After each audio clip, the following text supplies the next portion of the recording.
고린도후서 12장 19절에서 13장 4절까지 한 절씩 함께 교독하실 때, 교훈을 읽으실 때 제가 또 함께 읽도록 하겠습니다. 너희는 이때까지 우리가 자기 변명을 하는 줄로 생각하는구나. 우리는 그리스도 안에서 하나님 앞에 말하노라. 사랑하는 자들아, 이 모든 것은 너희의 덕을 세우기 위함이니라. 내가 갈 때에 너희를 내가 원하는 것과 같이 보지 못하고 또 내가 너희에게 너희가 원하지 않는 것과 같이 보일까 두려워하며 또 다툼과 시기와 분냄과 당짓는 것과 비방과 수군거림과 거만함과 혼란이 있을까 두려워하고 또 내가 다시 갈 때에 내 하나님이 나를 너희 앞에서 낮추실까 두려워하고 또 내가 전에 죄를 지은 여러 사람의 그 행한 바 더러움과 음란함과 호색함을 회개하지 아니함 때문에 슬퍼할까 두려워하노라. 내가 이제 세 번째 너희에게 가리니 두세 증인의 입으로 말마다 확정하리라. 내가 이미 말하였거니와 지금 떠나 있으나 두 번째 대면하였을 때와 같이 전에 죄 지은 자들과 그 남은 모든 사람에게 미리 말하노니 내가 다시 가면 용서하지 아니하리라.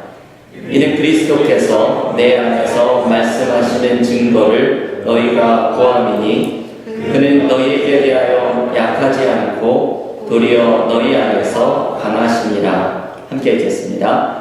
그리스도께서 약하심으로 십자가에 못 박히셨으나 하나님의 능력으로 살아계시니 우리도 그 안에서 약하나 너희에게 대하여 하나님의 능력으로 그와 함께 살리라. 아멘. 하나님의 말씀입니다.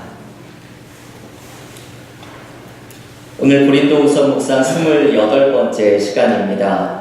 이제 고린도후서의 말씀을 얼마 남겨두지 않고서 바울은 이제 고린도후서의 마지막 부분에 몇 가지의 권면의 말씀들을 남겨두고 있습니다.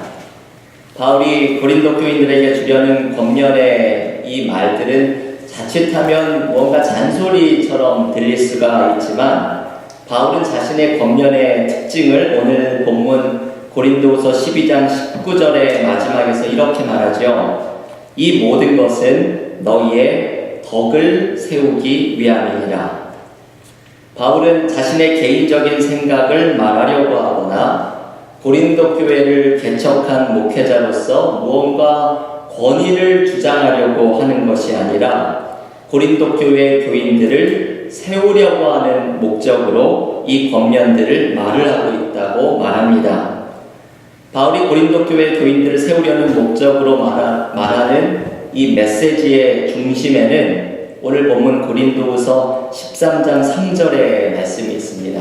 오늘 이 말씀이 본문의 가장 핵심 메시지에 해당되는 말씀인데요. 고린도후서 13장 3절을 성경을 펴신 분들 한 목소리로 읽겠습니다.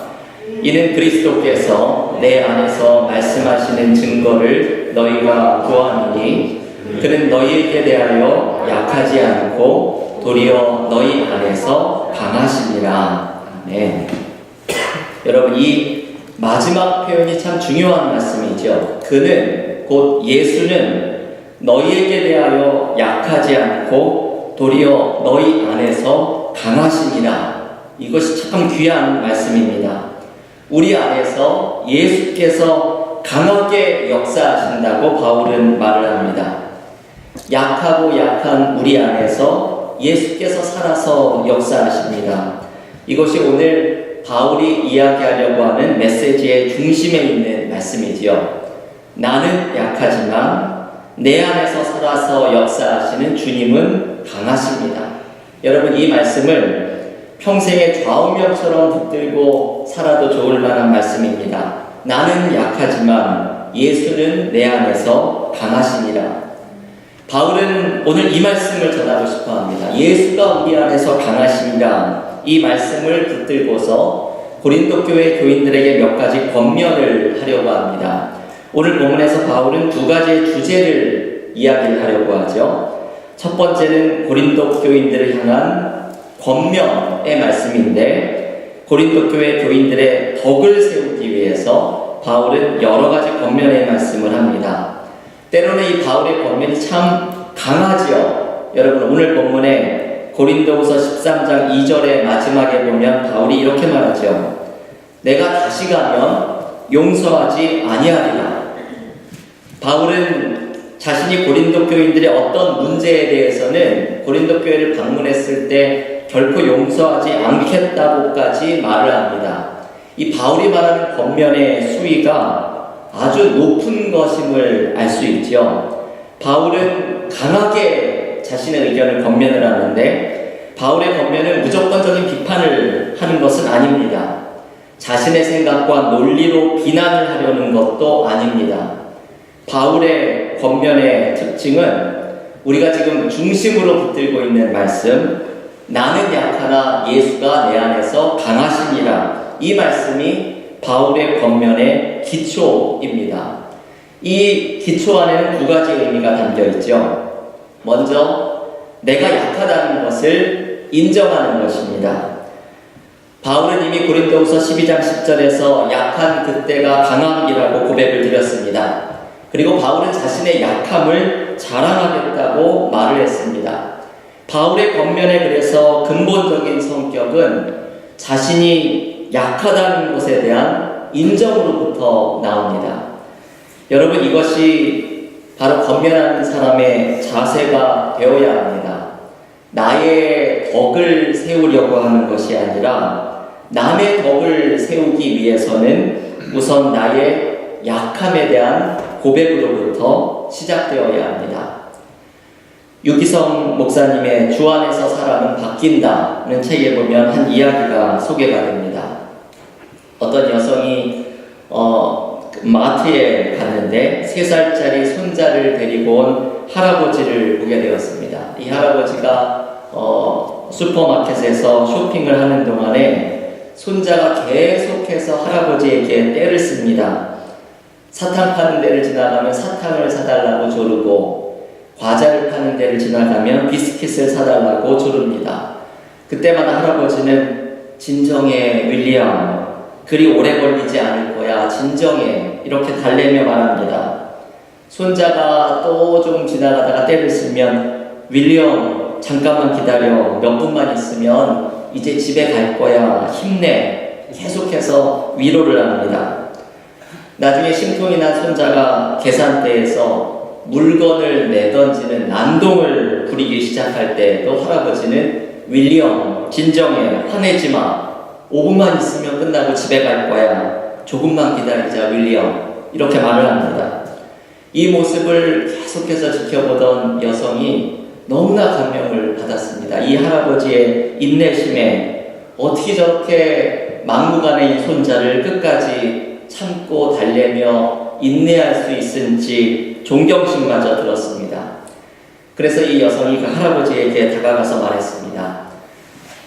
제가 다 지켜봤는데 정말 훌륭하세요. 어떻게 손자가 계속 떼를 쓰고 고함을 질러도 그렇게 차분하게 화도 내지 않고 침착하게 타이르기만 하시니 이런 할아버지를 둔 윌리엄은 정말 행운아예요. 그랬더니 할아버지가 그 여성에게 이렇게 말합니다. 고맙습니다. 그런데 제 손자의 이름은 케빈이고 제가 윌리엄입니다. 이 할아버지는 손자를 달래고 있었던 것이 아니라 자기를 달래고 있었던 거죠. 자기 자신을 진정시키면서 윌리엄 진정해, 손자의 난동이 곧 끝나고 집에 곧 갈 거야, 조금만 참아, 스스로에게 계속 이렇게 말하고 있었던 것이죠. 이분은 자신의 약함을 아는 분입니다. 내가 얼마나 화를 낼 수 있는지, 감정적으로 변할 수 있는지, 부족할 수 있는지 알고 스스로를 진정시키려고 했던 사람이죠. 여러분, 자신의 약함을 알고 있다는 것은 얼마나 중요한 일인지 모릅니다. 이강덕 목사라는 분이 시골 목사의 행복한 글 여행이라는 책을 썼는데 그 책에서 제가 이런 문장을 읽었습니다. 제가 공감하는 이야기를 많이 읽었는데 이런 문장이 있습니다. 세상에서 가장 무서운 것은 완벽하다는 확신이다. 아주 공감이 되는 말이죠. 세상에서 가장 무서운 것은 내가 완벽하다는 확신입니다. 나의 생각이 완벽하다는 확신, 나의 계획이 완벽하다는 자신감, 나의 판단력은 절대적으로 옳다는 확신, 이것이 세상에서 가장 무서운 것이고 위험한 것이라고 말을 합니다. 이것은 모두, 이런 완벽함에 대한 생각은 나의 강함으로부터 시작되는 생각입니다. 나의 강함으로부터 시작되는 권면은 다른 사람의 덕을 세우기보다는 나의 덕을 세우려는 방향으로 움직여가게 됩니다. 여러분, 하지만 바울은 자신이 약하다는 생각으로부터 출발합니다. 그리고 나는 약하지만 예수가 강하다는 것, 내 안에 계신 예수가 강하다는 것이 바울이 담대하게 권면할 수 있는 이유입니다. 오늘 본문의 고린도후서 13장 3절의 처음에서 이렇게 말씀하지요. 이는 그리스도께서 내 안에서 말씀하시는 증거를 너희가 구함이니. 여러분, 이 첫 표현이 바울의 자세입니다. 이는 그리스도께서 내 안에서 말씀하시는 증거를 너희가 구한다. 바울은 자신 안에서 예수가 말씀하시는 것을 드러내려고 합니다. 나는 약하지만 내 안에 살아계신 예수가 말씀하시는 것을 드러내는 것입니다. 그러니 약한 내가 드러나는 것이 아니라 내 안에 역사하시는 예수가 드러나는 것입니다. 바울이 담대하게 권면할 수 있는 이유가 여기에 있죠. 자신을 드러내려는 것이 아니라 예수를 드러내려고 하니 담대하게 권면을 할 수 있는 것입니다. 본 회퍼라는 신학자는 신도의 공동생활이라는 책에서 이런 말을 했습니다. 나의 마음 안에 계신 그리스도는 때로 약할 때가 있지만 상대방의 입에 계신 그리스도는 강합니다. 여러분, 이 말씀, 내 마음에 계신 그리스도는 때로 약하지만 상대방의 입에 계신 그리스도는 강하다는 것은 이런 뜻이죠. 내 마음에 계신 그리스도가 약한 것은 우리는 인간인지라 때로 믿음이 흔들리고 시험에 들 때가 있다는 말씀입니다. 하지만 내 옆에 있는 형제 자매가 그리스도를 드러내는 말을 나에게 전해줄 때 그 입에 있는 그리스도를 통해서 우리는 믿음을 회복하는 은혜를 경험하게 됩니다. 이것이 내 마음의 그리스도는 때로 약하지만 상대방의 입에 계신 그리스도는 강하다는 보네퍼의 말의 의미입니다. 그래서 우리의 말은, 바울이 말하고 싶은 건 이것이죠. 우리의 말은 내 안에 계신 예수의 임재를 드러내는 말이 되어야 합니다. 제가 예레미야에서 참 좋아하는 말씀 가운데 하나가 예레미야서 15장 19절의 말씀입니다. 예레미야 15장 19절에서 하나님은 이렇게 예레미야에게 말씀하십니다. 너는 나의 입이 될 것이다. 이게 예레미야가 받았던 소명이죠. 예레미야는 하나님의 입이 되어야 하는 소명을 받습니다.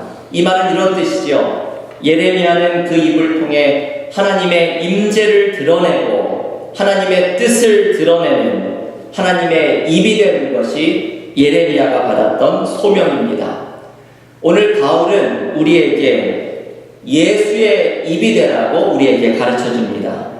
나의 약함을 인정하면서 내 생각과 나의 고집이 드러나는 것이 아니라 내 안에 강하게 역사하시는 주님을 드러내면서 다른 사람을 권면하는 것이 바로 바울이 예수의 입이 되라고 하는 바울의 말의 핵심입니다.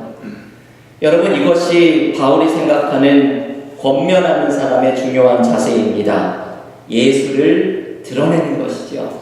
예수의 입이 되는 것이죠. 예수의 임재를 드러내어서 다른 사람을 세워주고 권면하는 것입니다.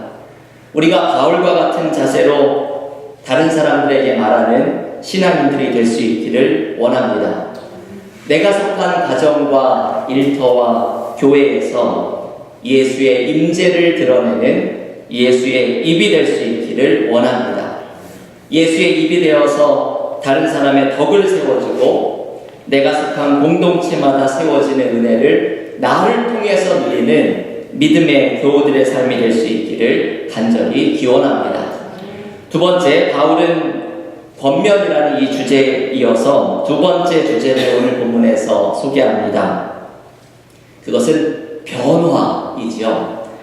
고린도 교회 교인들에게는 변화되어야 할 모습이 참 많이 있었습니다. 오늘 본문에 이 고린도 교회 교인들 가운데 변화되어야 할 모습들이 많이 소개되는데, 대표적인 말씀이 고린도후서 12장 20절의 말씀입니다. 한 목소리로 한번 고린도후서 12장 20절 함께 읽겠습니다. 내가 갈 때에 너희를 내가 원하는 것과 같이 보지 못하고 또 내가 너희에게 너희가 원하지 않는 것과 같이 보일까 두려워하며 또 다툼과 시기와 분냄과 당짓는 것과 비방과 수군거림과 거만함과 혼란이 있을까 두려워하고. 여러분, 이 20절의 말씀이 어떤 것인지 느껴지시죠? 바울은 고린도 교회 교인들 안에 있는 그 마지막에 있는 리스트들 보시죠? 여전히 그들이 가지고 있는 다툼과 시기와 분냄과 비방과 수군거림을 안타깝게 여깁니다. 이어지는 21절 말씀에서는 더러움과 음란함과 허색함을 회개하지 않고 있는 것, 아직도 회개하고 있지 않는 것, 이것을 슬퍼한다고 바울은 말을 합니다.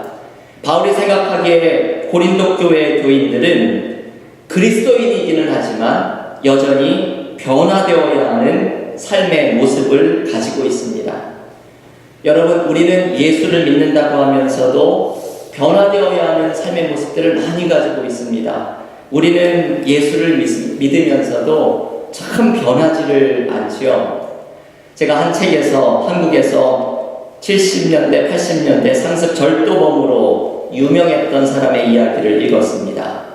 이 사람은 이 도둑질을 하는 절도범으로 살다가 붙잡혀서 감옥에서 15년 동안을 갇혀서 살았습니다. 그런데 감옥에 있으면서 예수를 믿고 큰 은혜를 받았습니다. 그래서 이분이 감옥에서 나온 후에는 과거의 어두운 생활을 다 청산하고 뒤늦게 신학교에 들어가서 목사가 되었습니다. 이것이 신문에도 나고 당시에 장안의 화제가 되었습니다.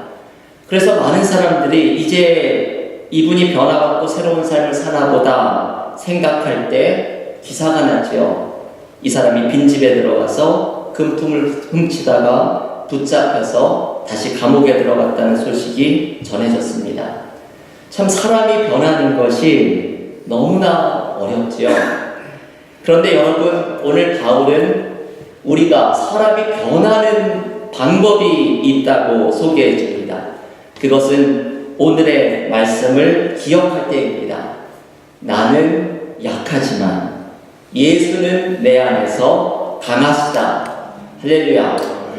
여러분, 이 말씀을 붙들어야 합니다. 나는 약하지만 예수는 내 안에서 강하시다. 이 말씀을 붙드는 사람은 변할 수 있습니다. 월터 마셜이라고 하는 사람의 이야기가 있습니다. 이분에게는 한 가지 고민이 있었습니다. 과거에 있었던 죄의 문제, 죄책감의 문제에서 벗어나지 못하는 것이었습니다. 과거에 잘못한 일들, 그것의 죄책감이 자꾸만 생각이 나서 이 사람의 발목을 잡았고 고민하게 만들었고 절망에 빠지도록 만들었습니다. 월터 마샬이 하루는 이 문제를 가지고 한 신학자를 찾아가서 자신의 문제를 고백했습니다. 내가 이러이러한 죄를 지었고 그 죄책감이 저를 너무나 괴롭힙니다. 그러자 이 신학자가 이렇게 조언을 해줍니다. 당신이 짓고 있는 죄 가운데 가장 나쁜 죄를 한 가지 빼놓고 있습니다. 그것은 믿지 못하는 불신앙의 죄입니다. 당신은 당신의 죄를 용서하시고 당신의 본성을 거룩하게 하시는 예수 그리스도를 진정으로 믿고 있지 않습니다. 여러분, 이 신학자의 마지막 말이 중요합니다. 우리는 우리의 본성을 거룩하게 하시는 예수를 믿고 있지 않습니다. 내가 변화되는 것이 예수가 나를 변화시킬 수 있다는 것을 우리는 믿고 있지 못합니다. 나는 연약하지만 내 안에서 역사하시는 예수는 강하다는 것을 믿고 있지 않습니다. 나는 비록 약하지만 십자가에서 나의 연약함을 모두 해결해 주신 주님의 강함을 의지하지 않습니다. 변화는 바로 여기에서부터 시작됩니다. 내 안에서 역사하시는 예수의 강함을 의지할 때 우리의 삶에 변할 수 없는 문제들이 해결되기 시작합니다. 여러분, 내가 하는 것이 아니라 예수가 하는 것임을 기억할 때 변화는 시작됩니다. 제가 자주 소개해드렸던 청년의 이야기를 기억하시죠? 헬무트 틸리케의 세계를 부둥켜 하는 기도라는 책에 등장하는 이야기입니다.